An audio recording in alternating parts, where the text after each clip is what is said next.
दुकान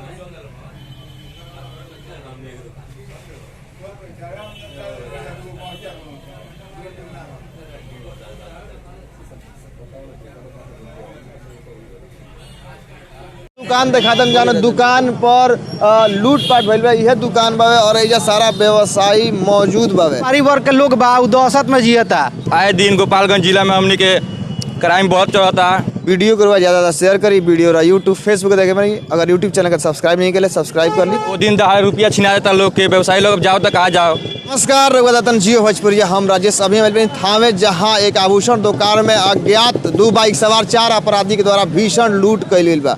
ये लूटपाट के घटना का अंजाम आज दिन दहाड़े अज्ञात बाइक सवार अपराधी के द्वारा घटना का अंजाम दिल बा। ये घटना पिस्टल के नोक पर अपराधी के द्वारा घटना का अंजाम दिल बा। ये व्यवसायी जन बा के आक्रोशित व्यवसायी सारा बाजार के दुकान बंद करके सड़क पर उतर गई बा और अपराधी के गिरफ्तारी के मांग करता। घटना भइल बा पहलका बेर नहीं भइल। ई घटना हर एक साल में 1 बेर 2 बेर होते रह गई बा। प्रशासन जहाँ तक बाकी हर बार आश्वासन दे के अपन साइड ले लेवेला, लेकिन ओकरा खातिर कोनो ठोस कदम ना उठावेला। एमे सबसे बड़का बावे में जौन प्रशासन बावे सबसे बड़का निकम्मा उ बावे जौन की खाली आश्वासन दे के चल जाला। आज तक ले ना कोनो गिरफ्तारी होला ना कोनो पकड़ होला। हमरा बुझाता है यो ऐसा कांड भइल बा एहू में खाली प्रशासन आश्वासन दी, आगे हमारे नहीं बुझात की कोनो कार्रवाई करी। यहाँ आयल बा बदमाश लूट के गए बा। आगे अगर कोनो कार्रवाई हो गया चाहिए। अगर कार्रवाई ना हुई तो बड़ा ठोस कदम उठावे पड़ी हमें सर के। क्राइमर लोग से अब बने ना होला 20 क्राइमरे लोग बन गई बा। पूरा जनता बा जौन व्यापारी वर्ग के लोग बा दहशत में जियता।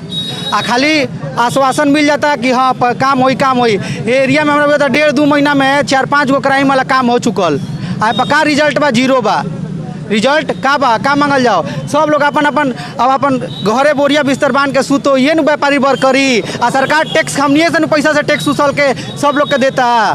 टैक्स पेयर हमनी के देता तमाशगीन बना रहता सन। आ क्राइमर जन बड़ा सन क्रिमिनल घूम रहा बड़ा सन बढ़िया से मस्ती से एकदम घूम रहा बड़ा सन।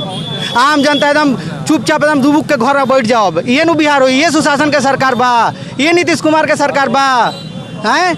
हाँ तो बुझाते नहीं कि नीतीश कुमार के सरकार बुझाता ही। इधर कोनो के जान माल के हानि हो जाता कोनो के लेने देन नहीं के। जौन प्रतिनिधि को आइल बा लोग देखे में जुग जाता नहीं। MP MLA कहाँ बा लोग कोना चीज़ खातिर हमनी के सुरक्षा बा कुछ सुरक्षा इधर बुझाता कि ना होला कि सब लोग अपन भागी जी रहा बा सुरक्षा। पुलिस प्रशासन के का हमनी के प्रोटेक्टे कर काम बा, कहाँ प्रोटेक्शन दे पाता। सब लोग का अपन व्यवसायी के सब लोग का लाइसेंस पास करा दिए जाओ। सब लोग अपन देखी ना आम सन हमनी के पुलिस प्रशासन लगे। सब व्यापारी लोग के लाइसेंस सामान दिया जाओ हथियार हमने का अपन देखे सन। दुकान था ललन प्रसाद जी का, उनका दुकान लुटाया है और यहाँ बार बार सराफा पे या सोना चांदी पर लूट की घटना हो रही है। इससे 1 महीना पहले आरना बाजार में घटना हुआ था।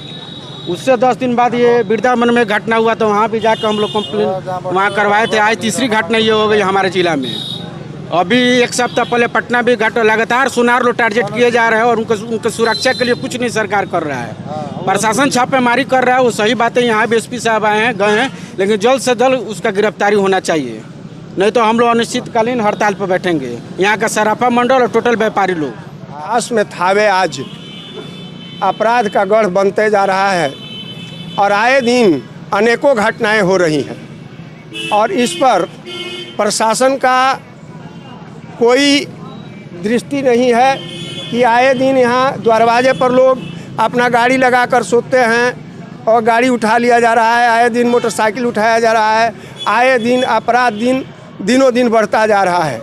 मेरा यह जो घटना आज दिन में घटी हुई है, जो दुकान को लूटा गया है, मेरा प्रशासन से मांग है कि त्वरित कार्रवाई करते हुए अपराध पर कंट्रोल करते हुए अपराधी को तुरंत पकड़ा जाए। जय माँ दुर्गे ज्वेलर्स थावे में है। 4 अपराधियों ने 2 बाइक सवार से आए और हमारी पूरा सोना चांदी का जेवर जितना था लूट करके लेके चले गए और ओवरब्रिज की तरफ चले गए। ओवरब्रिज पे चढ़ के और बाहर जाते वक्त फायरिंग भी किए। कब की घटना है ये? लगभग 1 बजे की है। ऐसी घटना में आप लोग कोई घायल नहीं है?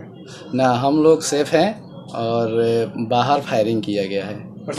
हाँ, ये कस्टमर घायल हुए, केवल कैश भी ले जाया गया है? पूरा कैश भी गया है और इसका डिटेल्स हम लोग के पास। उनके उपद्रव में क्या क्या क्षति हुई है? है। शीशा उसा तोड़ फोड़ हुआ है? शीशा तोड़ दिया गया है और एक कस्टमर था जिसका पाँव कट गया है। क्या नाम हुआ आपका? मेरा नाम कुंदन कुमार। मैनेजर है जी।